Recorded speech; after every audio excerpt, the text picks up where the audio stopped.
chicken sopas.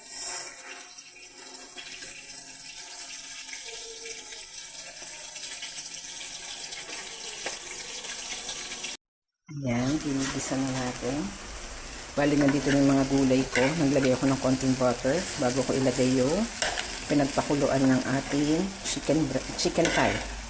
Chicken thigh ang ginamit ko para masarap. Ayan. Mix na natin ng butter muna.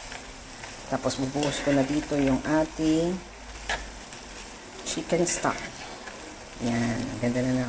Panghuli ko bali yung repolyo at saka yung quail egg. Ayan. Ganda na. Ayan na. Yung buttery. Ayan. Natutunaw. Dagdag pa ako ng konti. Ayan. Ang ganda ng kulay ng aking chicken sopas. Oh. Ganyan dapat. Ang chicken stock, sinasala ko. Kasi nilagay ko yung dahon ng celery dyan. So, isala lang natin. Konti-konti yung paglalagay ko ng sabaw. Ng chicken stock para walang scum na mahalo. Clear soup lang talaga. Ayan, diba? Ang ganda. Bali, yung paggisa ko, may turmeric powder para magkaroon siya ng yellow color. Yung color na yellow dyan. Yan. Nakakatulong din yun sa lalong masarap tingnan yung ating sopas. Yan o. Diba? Clear. Walang scum yan ng chicken. Kasi chicken thigh naman yung ginamit ko kaya wala masyadong yan. Yan. Tapos hayaan lang natin siyang kumulo at maluto yung elbow macaroni. Final touch natin dyan. Yung repolyo hindi ko pala na-picturean.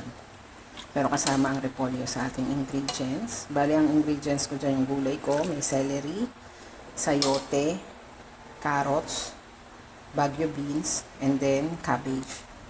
Tapos quail egg para dun sa may birthday. Kasi may paborito yun ng may birthday. Kung pamangkin. Hot na siya. Simmering hot na pala. So, ilalagay natin yung ating quail egg. Quail egg. Ilang peraso lang. At saka yung ating repolyo. Ayan. Ayan lang natin kumulo. Ulit. Mix lang natin.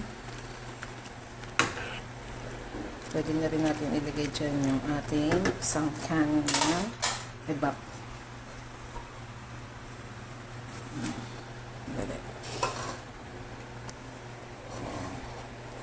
Evaporated milk. Ayan. Ayan. Ang ganda ng kulay ng aking chicken soup. Ayan. Aking chicken sopas.